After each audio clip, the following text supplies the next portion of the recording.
going on, friends? When it comes to touring motorcycles or baggers, what you really want is torque. Big torque is king in those motorcycles. That is what gets those big heavy bikes up and moving. Harley-Davidson had a discontinued line of motorcycles with an engine in there that a lot of people really thought would have made one heck of a touring motorcycle engine. But would it really have been that great in a big heavy bagger? During the Vrod's run from 2002 to 2017, we saw a lot of guys that would convert these motorcycles over to baggers. They would put big fairings on them, they put bags, they put tour packs on them. We saw all kinds of things.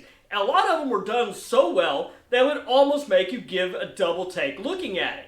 Now when the Vrod was discontinued, some people didn't give a shit. Some people were very upset about it because the Vrod really did have a cult following. And like it or not, that really was kind of a neat engine that was in that bike. And a lot of people felt they should have done something like what Indian did with the Challenger and taken that Vrod motor, instead of just completely scrapping it, put it into a bagger, like something like the Street Glide, the Road Glide, maybe even like the Electra Glide or the Ultra Classic.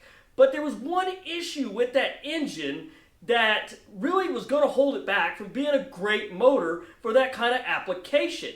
And that one thing was just displacement.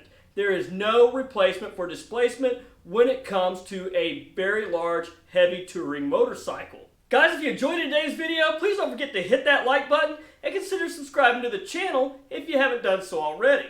Now guys, don't get me wrong, I love my air-cooled twins, but I really do like that Vrod engine. Don't get me wrong, it was big, it was a very wide engine, it was a very heavy engine. It produced a massive ton of power. I mean, stock form in the 1250, you were looking at 122 horsepower and roughly about 87 foot-pounds of torque. Now, more realistically, we were looking at about probably right around 117 horsepower and maybe more like roughly about 80 foot-pounds of torque at the rear wheel. But either way, that's not really bad. But here's the issue with it. The issue is to get to that horsepower, you're having to rev these bikes out to 7,500 to 8,000 RPMs, and your torque doesn't peak till way up in the RPM range. Well, it's way up in the RPM range, not for the Vrod, but if you consider this in a bagger, you don't really want to rev your bike out that much to get it to max torque. You're only getting about roughly 80 foot-pounds at 5,000 RPM, and if you look at the torque curve is relatively flat. Now also you could argue that it really does make up for it in the horsepower department when you look at the horsepower curve.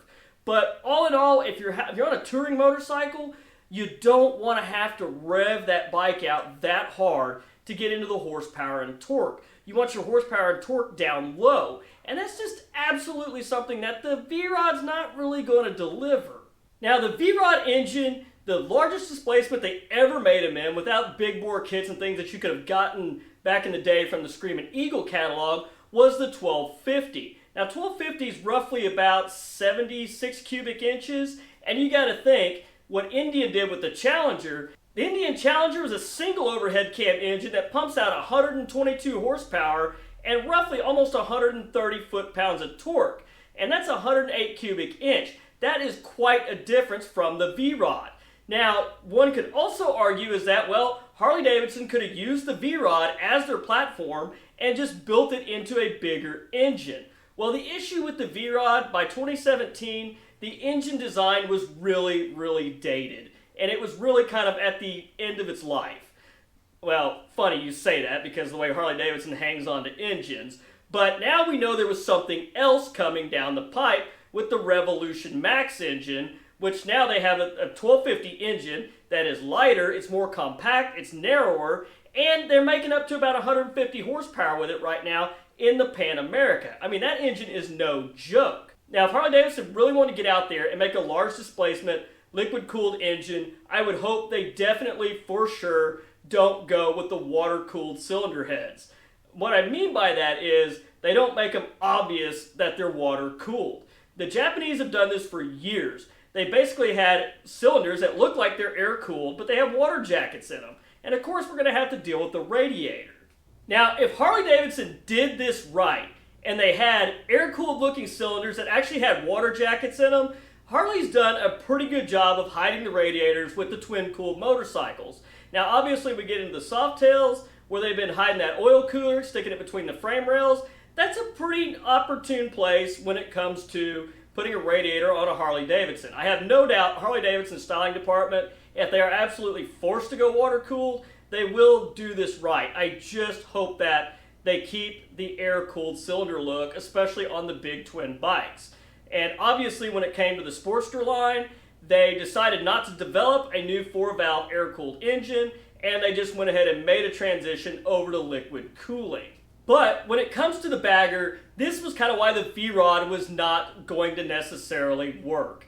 The displacement just wasn't there. The torque just wasn't there, because you don't want to be revving out a large touring motorcycle like you would have to a Vrod. So for example, let's just take a look at this graph comparing an Indian Challenger engine to basically the Harley-Davidson 114. Now the Harley-Davidson 114 does 80 horsepower at 4,700 RPM, and it's making 106 foot-pounds of torque at 2,900 RPM. That's awesome. I mean, that's right where you want it. Now, no doubt the Challenger is going to make 95 horsepower at 5,000 RPM, but this is a single overhead cam liquid-cooled engine. But it doesn't make its torque as early. It makes a little more torque at 111, but at 3,300 RPM. That right there is a perfect example of where the Vrod just wasn't going to get it done in a touring bike. The Vrod made plenty of horsepower, but it lacked torque. And the bike would have to be geared all wonky to be able to get off the line with a passenger and loaded down, because it just doesn't make its torque down low. It worked great in the platform that it was in, and it was just an aging engine that was basically, I guess Harley-Davidson really didn't want to develop it any further, and they wanted to set their sights on the Revolution Max. Is Harley-Davidson going to come out with a large displacement, water-cooled engine? Time will tell. I really hope they do at some point, because air cooling's not going to be around forever, and I can't believe I'm standing here saying that. I hate to say that, but it's just kind of the way the world's going. I would rather see Harley-Davidson go to a large displacement water-cooled engine that still has a nice lope to it than see something like the Livewire, and that'd be your new Road Glide, Street Bob, Fat Bob. That I really do not want to see. But guys, since we're on the topic of displacement, let's just take a look at what a 117 Harley-Davidson, basically the CVO engine, let's just kind of look and see what kind of power that makes, because that right now is the largest displacement you can buy off the showroom floor. Now, of course, you know, they got the 119, the 122, and the 131 kits, but as of now, you can't just buy a bike like that right off the showroom floor from Harley-Davidson. So let's take a look and see what that 117 can actually do. Now guys, a stock 117, this is going to produce about 93 horsepower and roughly about 110 foot-pounds of torque. Now, you're getting roughly that 100 foot-pounds of torque at 2,000 RPM. But you're also getting your 93 horsepower at 4,800 RPM. That right there is why displacement is so important, because you get that big torque and that big power, and you get it down low.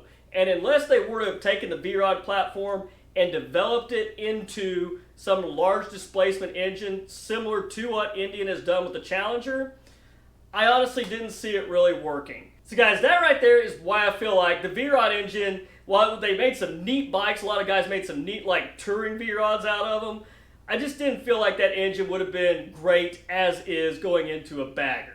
But yeah, guys, that's all I've got for you today. If you guys enjoyed the video, please don't forget to hit that like button and consider subscribing to the channel. But until next week, guys, you stay safe on the streets, ride smart, dodge those cars, and I'll catch you guys back here next week with a brand new video. Thanks for watching.